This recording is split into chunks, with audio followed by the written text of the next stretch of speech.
Salam alaikum, Azulfilaoun, bonsoir.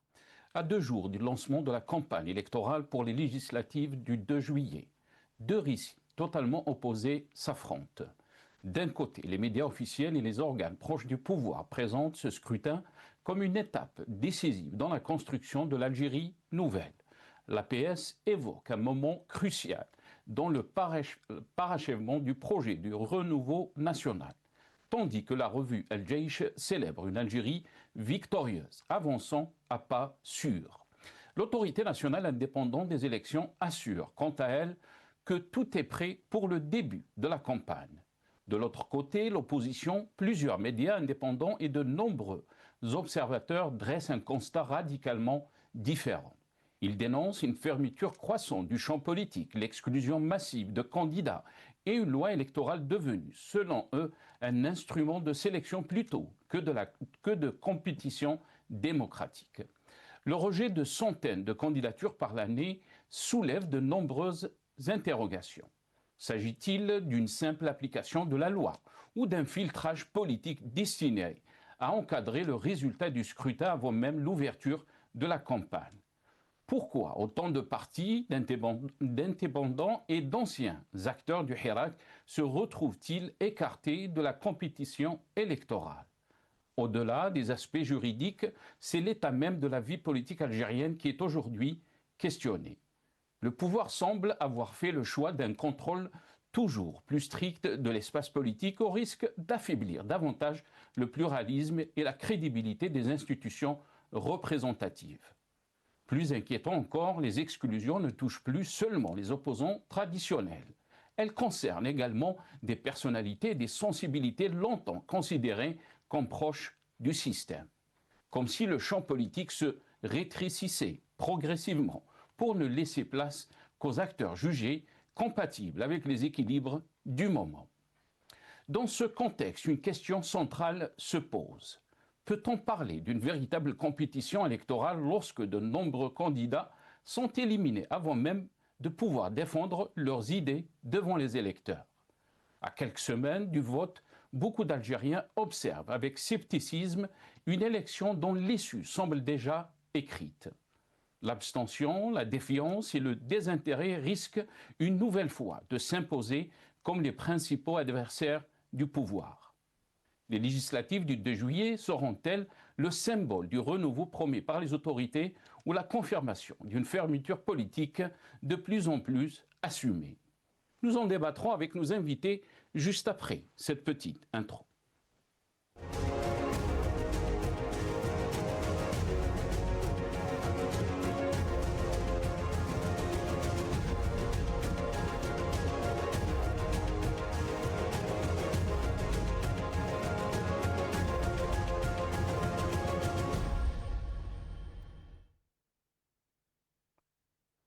Algérie, législative du 2 juillet, le grand verrouillage politique. Point d'interrogation, c'est le titre de notre émission pour ce soir. Et pour en parler, j'ai le plaisir d'avoir avec nous ce soir Maître Salah Debbouz, avocat et militant des droits de l'homme. Il est avec nous depuis Bruxelles, via la capitale donc belge, via aussi Skype. Maître Salah Debbouz, bonsoir. Merci beaucoup d'avoir accepté l'invitation. Marhaba bik, c'est Salah. Bonsoir, c'est Nassar. Et bonsoir à votre invité, c'est M. Boujlev. Et bonsoir aux téléspectateurs et merci pour l'invitation. Barakallahu fik. Merci beaucoup, maître, d'avoir accepté l'invitation. Rafiq Bouhlal est avec nous, vous l'avez aperçu, militant politique, économiste aussi. Il est avec nous depuis la France via Skype. Rafiq Bouhlal, bonsoir. Merci beaucoup d'avoir accepté l'invitation. Marhaba bik, c'est Rafiq. Bonsoir, Nassar. Bonsoir, maître. Et un chaleureux bonjour à tous les téléspectateurs et téléspectatrices de Microscope, sans oublier un grand bonjour à la régie. Merci beaucoup, Rafiq. Avant de rentrer dans le vif du sujet de ce soir, d'abord quelques titres de la presse concernant donc le thème, notre thème. Et on va commencer avec l'APS qui a titré législative du 2 juillet, une étape cruciale dans le processus de parachèvement du projet de renouveau de l'Algérie nouvelle et victorieuse. La revue Al-Jaish a qualifié les élections législatives du 2 juillet prochain d'étape cruciale dans le processus de consolidation de l'état de droit et des institutions, ainsi que dans le parachèvement du projet de renouveau de l'Algérie nouvelle et victorieuse qui avance à pas sûrs. L'Algérie, aujourd'hui, à notre titre législative, tout est prêt pour le lancement de la campagne. L'autorité nationale indépendante des élections a procédé au dernier réglage avant le début de la campagne électorale prévue dans 2 jours. Le matin d'Algérie législative, le pouvoir veut des figurants à la PN. Le silence n'est pas toujours une absence. Parfois, c'est un bruit sourd. Un prélude à l'assaut, celui qui se déchaîne aujourd'hui sur les listes électorales, pas avec des coups de force, mais avec des tampons administratifs, des formulaires refusés, des motifs vagues et des justifications floues. Peut-on lire donc dans cet article du matin d'Algérie. RFI, Radio France Internationale, qui en parle aussi de la situation politique du pays, mais aussi de ses élections. Elle titre, RFI, donc Algérie, l'opposition dénonce l'exclusion massive de ses candidats aux législatives. En Algérie, depuis plusieurs jours, des partis politiques de l'opposition ainsi que des indépendants dénoncent l'exclusion massive de leurs candidats aux élections parlementaires prévues le 2 juillet 2026. Ces partis sont en colère contre une réforme de la loi électorale et plus particulièrement de l'article 200, désigné comme responsable de l'élimination de centaines de leurs candidats. Courrier international, législative en Algérie, la loi électorale ouvre largement la voie à l'exclusion de l'opposition. Des électeurs législatifs les élections législatives devraient se tenir en Algérie le 2 juillet prochain dans un climat marqué par une vie politique verrouillée où les voix de l'opposition au régime sont marginalisées. L'opposition dénonce ainsi le rejet par l'instance électorale de nombreux candidats, dont la plupart étaient des acteurs du mouvement de contestation du Hirak en 2019. Et on finit avec ce communiqué de presse, nos amis de la régie, si c'est possible, le communiqué de presse de Jamal Gessoum, qui était prévu d'intervenir aujourd'hui avec nous. J'informe les autorités algériennes et les citoyens et citoyennes algériens et algériennes de ce qui suit. Quelques jours avant mon engagement dans le processus électoral, et tant que candidat à la candidature, je m'étais interdit de participer à des émissions de télévision et radio, et ce, par éthique morale et politique. Cet engagement est et reste valable tant que je serai présent dans ce processus. Par souci de transparence, j'informe que mon dossier a été rejeté par la Cour administrative d'Alger pour des motifs tendancieux et non justifiés, par des éléments concrets. Ayant interjeté appel de cette décision de première instance près de la Cour d'appel administrative d'Alger, je reste dans l'attente d'une décision définitive. Voilà, donc Jamal Gessoum, qui a vu aussi sa candidature rejetée, il a fait appel, il attend bien sûr la décision. Il était prévu donc d'intervenir dans cette émission. Avant de commencer et donner la parole à nos invités, je rappelle donc Maître Salah Dbouz est avec nous, Rafiq Bouhlal aussi depuis la France. D'abord, ce fameux article, ou l'article 200.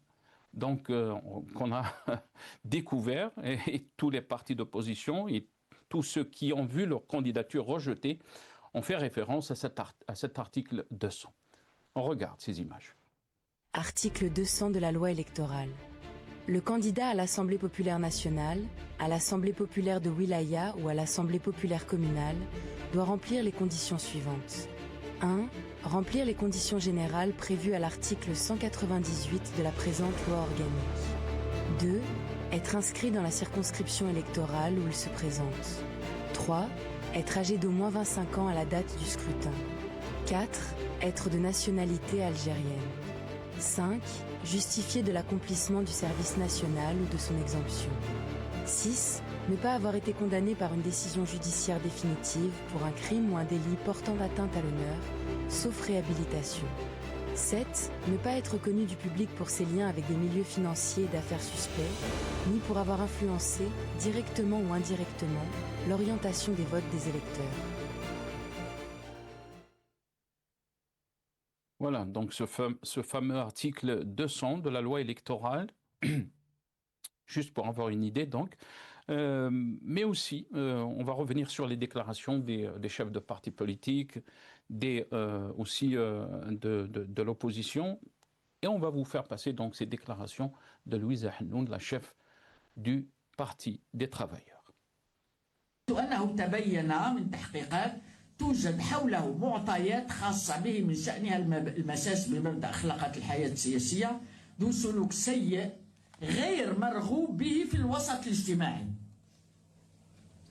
حم والديكم اللي فهم يفهمني.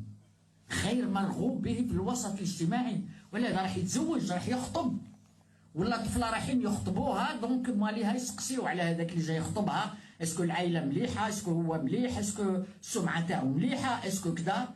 ايش داروا؟ سبر آراء على كل مترشح. وين راحوا للقهوة يسمعوا واحد يقول على جاره هذاك ما يسواش وهذا باسكو حاقد عليه. سلوك سيء.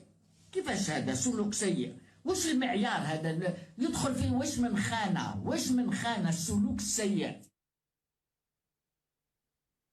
Maître Salah Debbouz, je vais commencer avec vous. Je ne sais pas s'il faut en rire ou s'il faut pleurer. Les fahem, ils fahemna, donc a déclaré Louise Hanoun. Et pour beaucoup de candidats qui ont vu donc leur candidature rejetée, ils sont dans cette logique.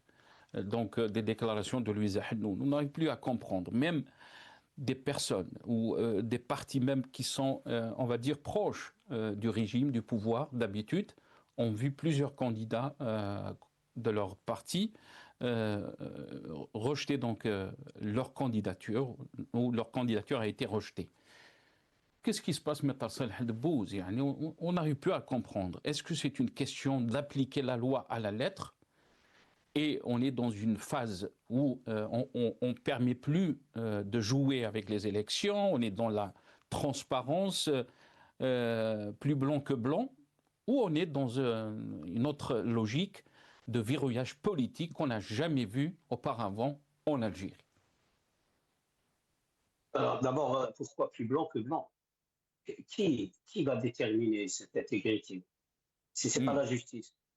Encore, la justice est par une décision définitive et dans des conditions acceptables. C'est-à-dire, aujourd'hui en Algérie, moi j'ai exercé pendant plus de 10 ans en Algérie, je vous garantis que les conditions de rendre une décision de justice qui respecte le minimum de standards, on va dire, pour une personne pour bien se défendre, ne sont pas réunis aujourd'hui en Algérie.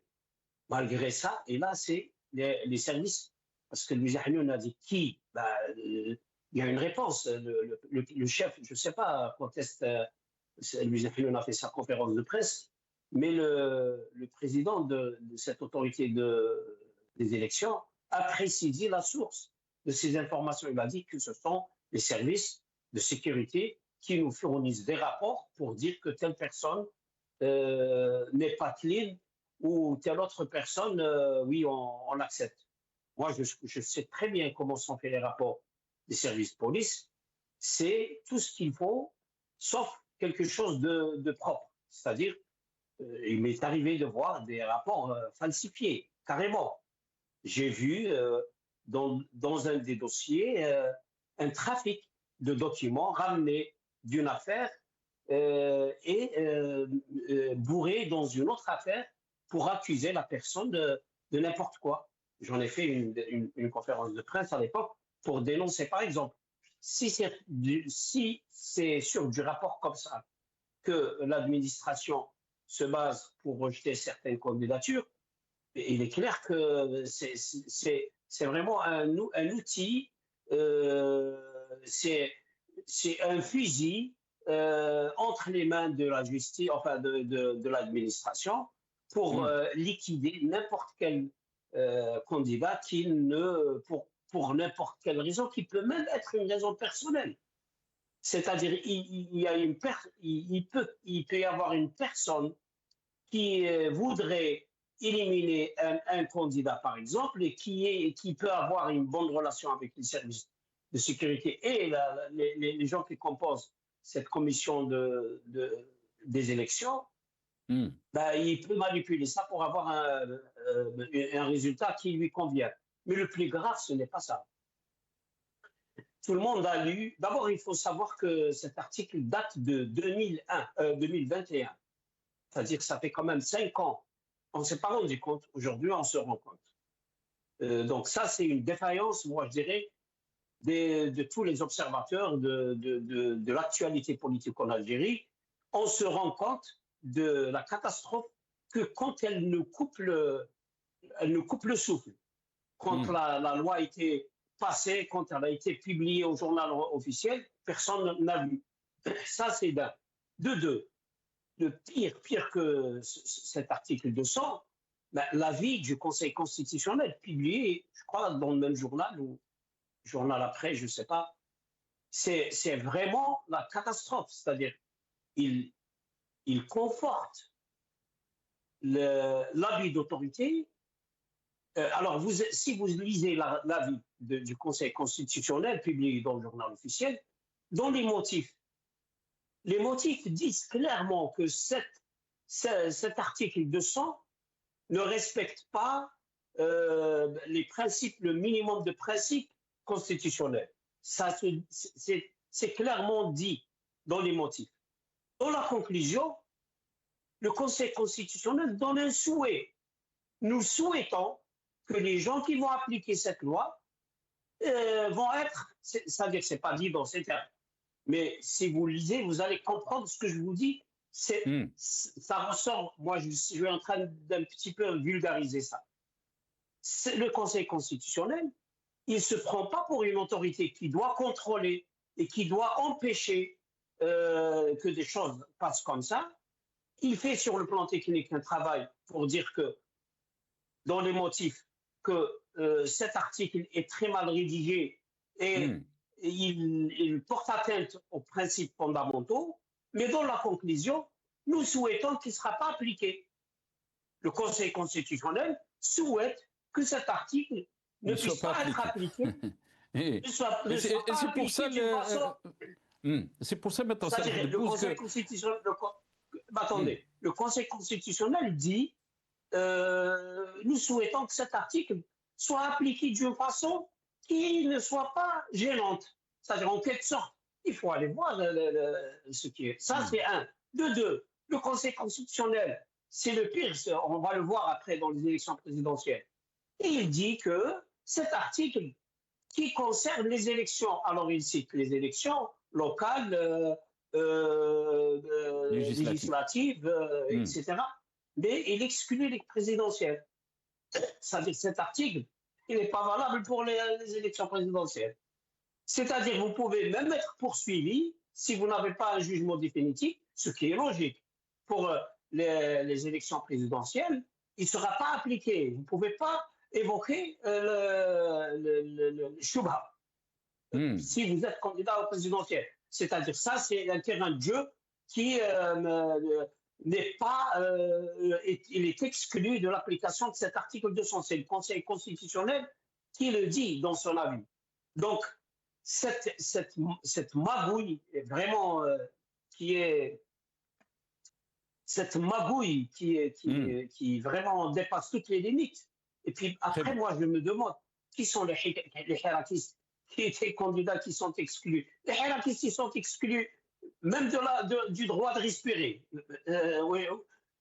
Ceux qui peuvent être candidats, moi, je ne vois pas de hirakistes candidats, je ne vois pas du tout. À part peut-être quelques militants du Parti des travailleurs qui étaient présents, ils peuvent être candidats, je ne sais pas. Mais le reste, je ne connais pas, sincèrement. Tabou, est-ce qu'il est candidat, par exemple? Des figures emblématiques du Hirak, Zrilch, est-ce qu'il est candidat? Est-ce qu'il a le droit de se porter candidat? Ils sont étouffés, ils sont asphyxiés, ils ne peuvent même pas respirer. Alors, de là à se porter candidat, c'est... Très bien. Reste avec nous, Maître Salah Debbouze. رفيق بوهلال يعني سي لويزا حنون دي اللي فهم يفهمنا بارابور دونك à cette situation d'exclusion et de rejet de candidature. Bien sûr, on met en exergue donc cet article 200 de la loi électorale. Il n'y a pas que Louisa Hanoun, même le responsable donc du MSP, de Hams, Hassani, qui a déclaré aussi, on va voir ces déclarations tout de suite et je reviens. احمد بن الجلالي المقدم اللي راه بالمعنويات المرتفعه ما داو منه والو، هو بروفيسور في الجامعه الله يبارك، خبير اقتصادي، هذا او كان يعاون في البلاد. التهمه اللي داروها له في الوثيقه تاعو اثاره الجدل السياسي. تهمه. الدستور كفل حق المعارضه في الراي في ماده خاصه بالمعارضه البرلمانيه، وكفل حق النائب ان النائب لا يحاسب على ارائه. كيفاش تحاسب نائب يقول لك التوثير في الجدل؟ وين صارت هذه؟ وين بلاد فيها هذا القانون؟ كيفاش مدوا الامل للجزائريين في ظل الوضع كما هذا واعتداء كما هذا؟ وغيره من النواب اللي داروا لهم تهم، واحد داروا له باللي راك تشكك في مصداقيه الدوله، واحد داروا له كذا وكذا. يا اخواني الديمقراطيه والاستقرار والامل والثقه ما يتبناش بهذه السلوكات. هذه السلوكات ما مستش بهؤلاء، هذه السلوكات مست بالهيئات التي اصدرت مثل هذه التهم. Voilà, Hassani, donc le premier responsable du MSP de Hams. Rafiq Bouhlal, je sais que vous êtes impatient pour la parole, mais on va écouter aussi ces déclarations de Asmani, le responsable du parti Saut Shab, la voix du peuple. On l'écoute. فخليني نقول من خلال الزملاء والزميلات اللي تنقلوا المحاكم، وهذا هو المسار الدستوري. القرائن اللي في غالب الاحيان خاصه يعني متعلق بالماده 200 اللي جات بها السلطه بما يخص حزبي اللي هو صوت الشعب في الكثير من الحالات، ولا ادعي كل الحالات، في الكثير من الحالات، وانا اعي ما اقول، قرائن لا ترقى الى التطبيق الفعلي والتطبيق السليم والقانوني للماده 200. لانه من غير معقول شبهة الفساد اللي نعاود نقول ما هي جريمه، هي احتماليه الشبهه. يفترض القاعده القانونيه ان النيابه العامه تحرك تحقيقات، تحرك دعاوي على اساس انه مؤسسه رسميه دارت وثيقه رسميه تدعي ان هناك شبهه لمواطن ما. Voilà, Rafiq Bouhlal. Là, on a ramené bien sûr les responsables de partis d'habitude. On ne rejette pas leur candidature. On a les RCD ou d'autres partis peut-être. Quelle est votre analyse par rapport à la situation que vit notre pays sur la question bien sûr politique, mais on est à 2 jours donc de la campagne électorale, du début de la campagne électorale. عمرنا ما شفنا هذا الجو اللي راهي تعيشه البلاد كيف قال Monsieur Hassan. Avant tout, j'aimerais adresser un message à tous les responsables du parti politique en Algérie et à tous les candidats qui sont pu refuser leur candidature. Et bien fait pour vous. Voilà. Comme ça vous apprendra à passer votre journée au matin, midi et soir, à être soumis à ce pouvoir dictateur et à taper la chita pour se faire humilier de la sorte. Il y a une expression qui dit que quand on touche le fond, on remonte. Mais avec l'Algérie nouvelle, quand on touche le fond, on creuse. Parce que c'est du jamais. Mais il y a des partis politiques, Rafiq, je m'excuse, samahni, parce que peut-être c'est votre avis.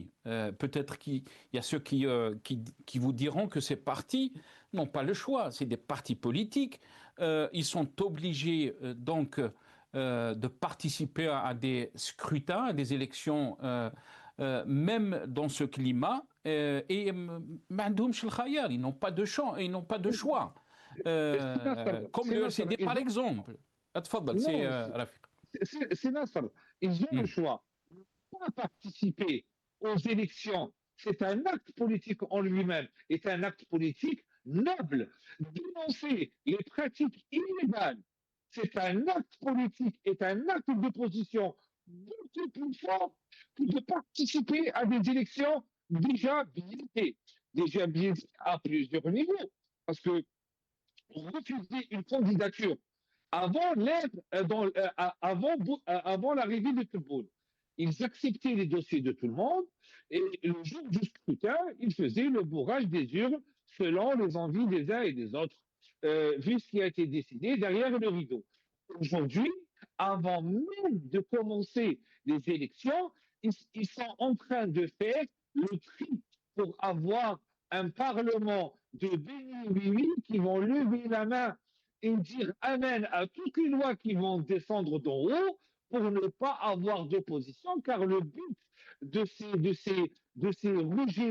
rejet massif des candidatures, c'est de préparer un projet politique que tout le monde met en place pour la fin de son mandat, ou pour le prolonger d'une manière ou d'une autre, d'une manière directe ou d'une manière indirecte, parce que Tebboune ne se voit pas sortir de la présidence. Il veut finir sa vie sur le trône. Il veut mourir en étant président et assurer les intérêts de son mais peuple. comment expliquer, Rafir, comment expliquer même des partis qui ont d'habitude soutenu la politique donc de Abdelmadjid Tebboune et de son gouvernement, des partis comme Saut Chab, on a entendu les déclarations de Asmani. C'est quoi la logique par rapport à cette façon d'exclure même les partis qui soutiennent ta politique?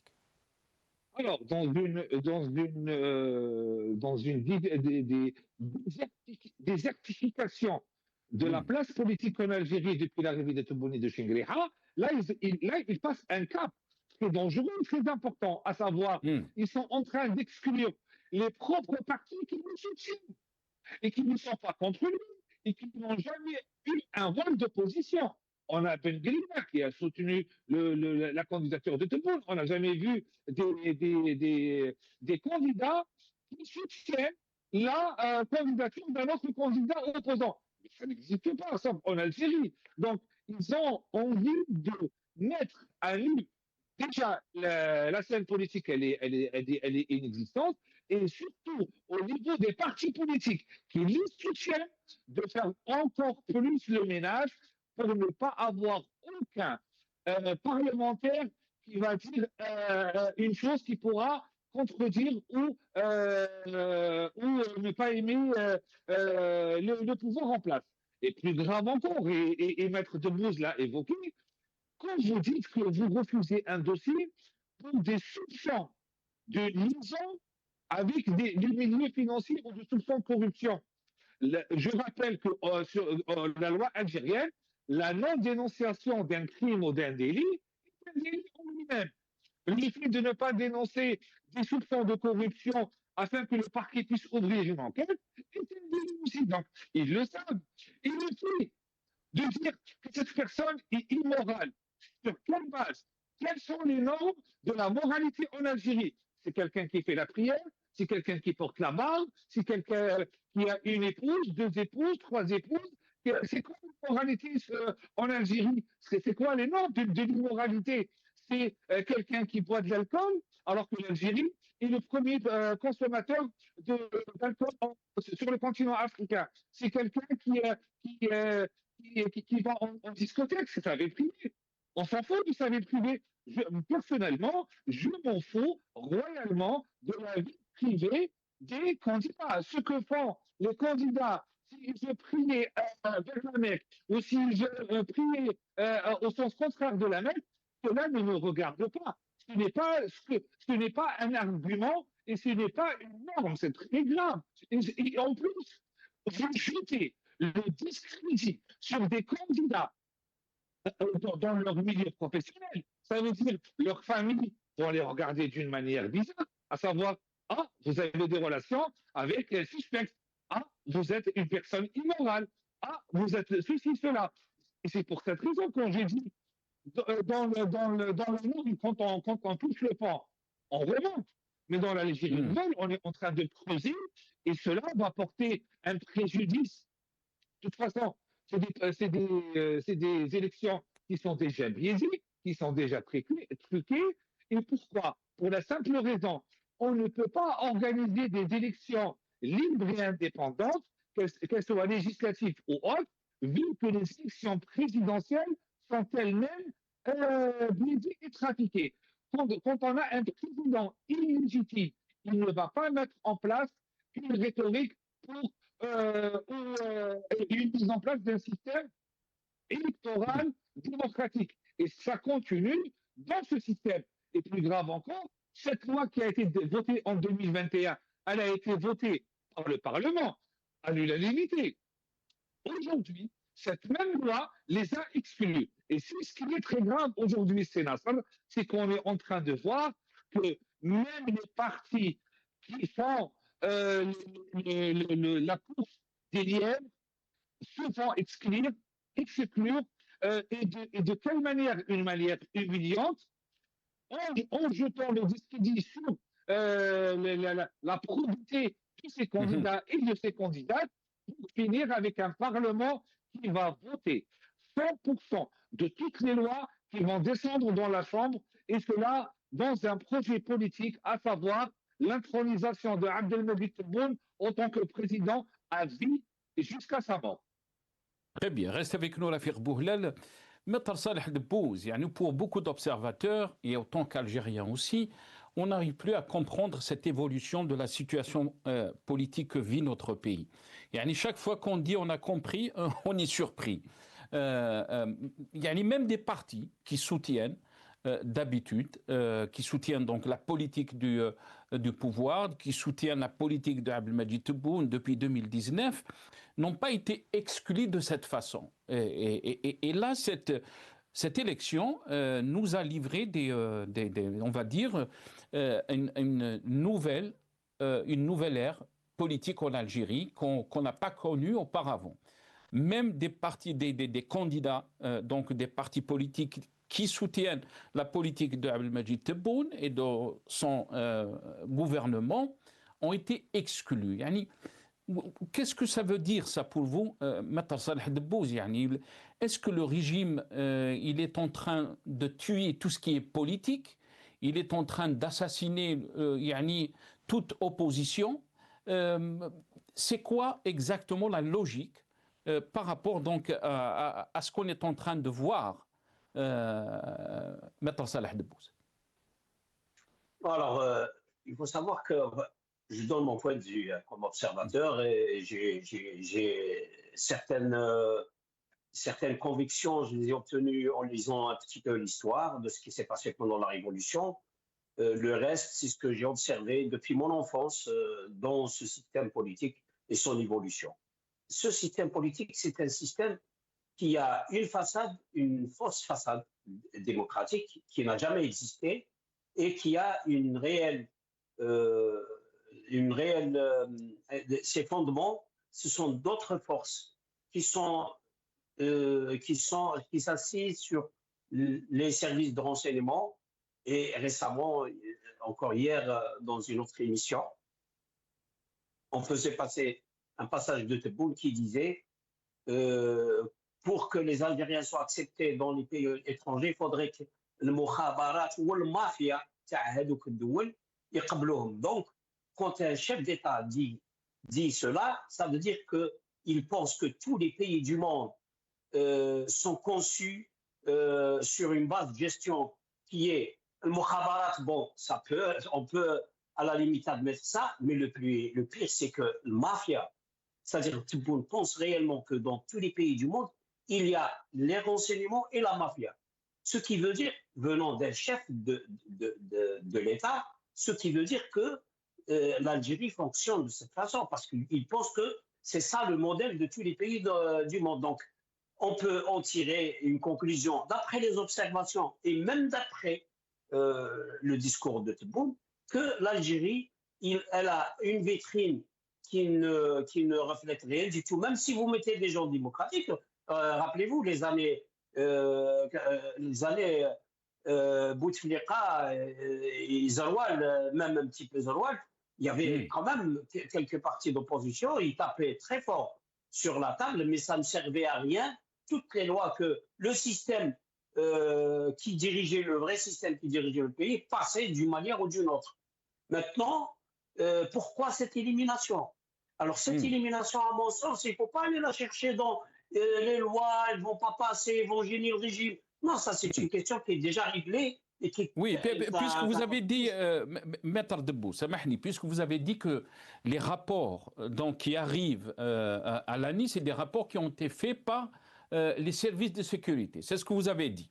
Donc, oui, mais qui يقول معليش Maître Salah Debouze, Rafiq Bouhlal يقول الشاه pour les partis donc, qui ont décidé de participer et même aussi les partis d'opposition. Peut-être qu'ils n'ont pas le choix. Quand on parle par exemple du RCD, ils n'ont pas le choix parce qu'il y a une loi aussi qui leur impose la participation. هنا يعني كيفاش comment les partis politiques doivent gérer cette situation, Maître Salah Debouze, et tous ceux qui veulent faire de la politique en Algérie? Écoutez, moi, comment je ne peux pas m'exprimer, je ne suis pas habilité à dire aux gens comment ils doivent se comporter. Mais qu'est-ce qu'on va chercher? Ça, je peux donner une opinion. Alors, mais pour le comment, ça, c'est chacun son point de vue. Ce qu'il faut aller chercher, c'est le changement du système. Je sais que c'est très difficile, c'est presque impossible parce que ce système, il a des moyens pour se maintenir, je l'ai toujours dit. Les moyens militaires et les moyens financiers, alors que les gens qui cherchent à changer ce système, ils n'ont ni les moyens financiers, ni encore moins les moyens militaires, ni les relations internationales, parce que même au niveau international, ce système utilise la corruption pour obtenir sa stabilité. Est-ce que vous pensez que les Américains ou les puissances qui peuvent gêner des systèmes, si elles ne gênent pas le système algérien, c'est parce qu'ils pensent que c'est un bon système? Non. Ils pensent que c'est un système ils cherchent la stabilité. Peu importe si la stabilité se fait au détriment de bonnes conditions pour le peuple ou pas.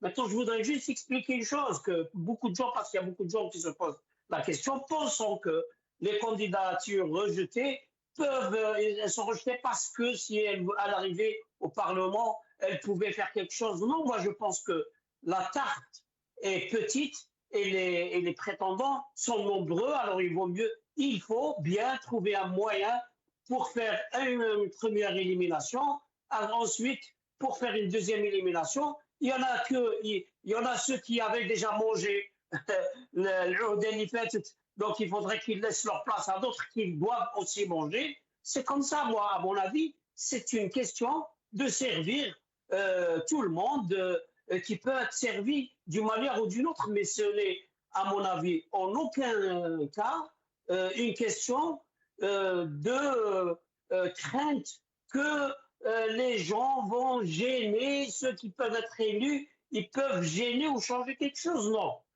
il faut un changement radical, sérieux et selon les normes universelles de l'organisation de l'État. Et ce n'est pas suffisant. On va souffrir encore si on arrive à s'entendre sur un modèle qui va nous garantir un minimum d'organisation qui puisse garantir le standard universel et moderne, parce que ce n'est pas seulement un changement de système, mais c'est un changement de système vers quoi? Si on arrive à mettre ça en place, il faut savoir il faut dire tout de suite que même si on le fait, on va souffrir pendant au moins 10 ans pour ramener la norme sur le plan social, économique et politique. Très bien, mais comment? C'est ça la question. Maître Salah Debouze, Rafiq Bouhlal. Maître Salah Debouze parle donc de changement radical. Mais les partis d'opposition, par exemple, qui ont participé, là je parle bien sûr des partis qui veulent qu'il y ait un changement positif en Algérie, eux ils parlent, ou ils avancent donc cette démarche de ne pas laisser la chaise vide. Et que si on veut changer, il faut changer les choses donc, en étant dans le système, ou là dans le fonctionnement du système, ou là les institutions. D'abord, on va écouter les déclarations de M. Khalfan, qui est le président par intérim de l'année. Il a parlé sur la participation, il a parlé par rapport donc, au temps accordé aux partis politiques concernant donc les médias, les télévisions. Et là, est-ce qu'on peut parler vraiment de temps quand on parle d'exclusion, de verrouillage politique, ou tout simplement, il n'y a pas de politique circulée, il n'y a rien à voir. On écoute M. Khalfan. بالتنسيق مع الهيئات والمؤسسات العمومية ذات الصلة على توفير كل الإمكانيات الضرورية وتجسيد دعم الدولة لكافة قوائم المترشحين وتمكينهم من الوصول إلى وسائل الإعلام العمومية بشكل منصف لغرض الدعاية الانتخابية. الدعاية الانتخابية, on ne sait pas de quoi il s'agit. Maître Rafik Boulal, quand Maître Salah Debbouze dit qu'il faut un changement radical, et là on est bien sûr à une situation qui est très difficile, que ce soit pour les militants politiques qui sont en Algérie, ou même pour vous qui sont à l'extérieur, aussi pour les partis politiques d'opposition qui ont pensé bien faire de participer à ces élections pour faire bouger les choses. On est arrivé donc à une situation de blocage total, où il n'y a plus d'espace pour les débats politiques, pour un changement politique, ou même tout simplement pour la politique. Comment peut-on faire avancer les choses dans un climat pareil? Comment peut-on provoquer le changement dans un climat pareil? On sait très bien que le peuple, bien sûr, va bouder une autre fois, et je suis sûr, ces élections donc du 2 juillet, comme il l'a fait en 2024 pour les présidentielles. Rafik Boulal.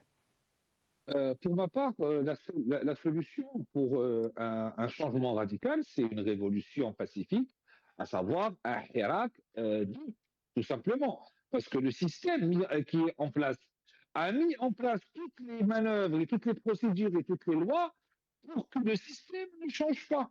Donc, qu'on soit de l'intérieur, on ne peut absolument rien faire. Qu'on soit à l'extérieur, on peut absolument rien faire. Et là, je vais vous citer 2 exemples probants. Premier exemple, concernant les activistes, les économistes, les analystes politiques, j'en fais partie. Aujourd'hui, je suis en mesure de vous dire que le consulat d'Algérie à Marseille a refusé de me renouveler mon passeport algérien, sauf si je m'engage à signer un engagement à me taire et à arrêter mes critiques et à arrêter mes interventions à caractère politico-économique pour pouvoir bénéficier du passeport algérien. Ça veut dire, Rafik Boulal, ça veut dire on vous a demandé de signer donc oui. un formulaire ou une lettre où vous vous engagez donc à ne plus critiquer, on va dire, le pouvoir en place en Algérie. Et après ça, vous pouvez avoir donc votre passeport et rentrer en Algérie le plus normalement possible. C'est ce que vous êtes en train de dire. Absolument. Et c'est pour cette raison que les documents qui m'ont été soumis, je les ai traduits en français, je les ai remis à mon avocat et qui est en train de préparer une action auprès des instances internationales des droits de l'homme. Donc j'ai refusé, je refuserai toujours. S'ils veulent me voir taire, s'ils veulent me faire taire, c'est uniquement si je suis enterré 6 pieds sous terre.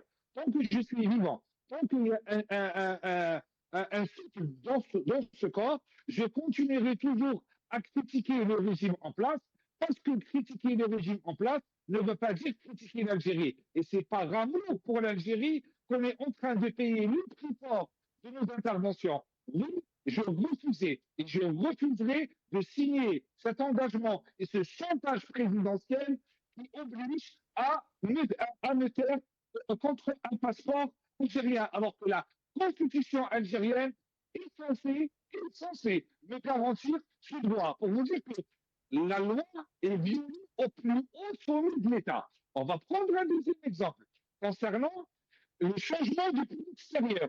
Et on prend l'exemple de notre ami Jamel Dessou, même si je suis totalement opposé à ses idées, c'est très grave. Et c'est une première dans l'histoire de l'Algérie. Et Maître Debbouze pourra nous donner son avis qui est très important en tant qu'avocat. L'Agence nationale indépendante de section a nommé des élus de la République française, élus par des Français et des Français, comme coordinateurs qui ont étudié les dossiers de candidature des candidats algériens et qui ont émis des suspicions avec le milieu financier dans celui de Galimson. Je n'ai jamais vu de ma vie un élu de la République française travaillant pour une autorité indépendante des élections d'un pays étranger, à savoir l'Algérie, et qui élit des affaires négatives ou positives. Personnellement, j'ai pris le téléphone, j'ai appelé Madame le maire de Moissy, Kramaël, pour lui poser une question. À savoir, comment ça se fait qu'un élu de la République française et travaille pour une autorité indépendante des élections d'un pays étranger? Est-ce que cet élu reçoit une rémunération de ce pays étranger? De quel droit il refuse le dossier d'une candidature d'un Algérien pour d'appartenance à des milieux suspects, alors que la loi ici en France, la non-dénonciation d'un délit et un crime est un délit. Et comment se fait que le grand recteur, le recteur de la grande mosquée de Paris, Shamseddine Hafiz, a pu nommer, donc un président d'association, a pu nommer un élu de la République française. Son cabinet ne m'a pas répondu, son cabinet ne m'a pas rappelé. Demain, j'ai prévu d'appeler, sachant que cette mairie et cet élu fait partie du Parti Socialiste. Demain, je vais appeler le secrétariat du Parti Socialiste pour demander des réponses, pour vous dire que qu'on soit de l'intérieur, qu'on soit de l'extérieur, qu'on soit opposant, économiste, investisseur, journaliste, avocat, vous n'avez pas le droit, c'est le chantage au sol, c'est le chantage à la déchéance de la nationalité française algérienne, c'est les menaces et les pressions de toute manière que ce soit. Et quand vous voulez faire de la politique, vous vous retrouvez exclu par des personnes qui appartiennent à notre pays, qui sont élues par un autre peuple, qui nous interdisent de participer à la vie politique. Pourquoi? Parce que les listes des gagnants est déjà prête. Et ça ne changera jamais. Ce régime est un régime corrompu et c'est un régime dictatorial et il faut une révolution Hirak 2 pour pouvoir finir le travail du Hirak 1, à savoir enlever de manière définitive le Saba qui gouverne ce pays. Très bien. Et je rappelle donc dans ce sens, Rafik Bouhlel, que vous avez publié Scandale électoral franco-algérien. Rafik Bouhlel, le recteur de la grande mosquée de Paris, Shamseddine Hafiz, nommé l'élu de la République, a nommé l'élu de la République Abdelrahman Abdelaziz, coordinateur à la haute autorité indépendante des élections. Ce dernier a rejeté la candidature de Jamel Gessoum pour cause de relations suspectes.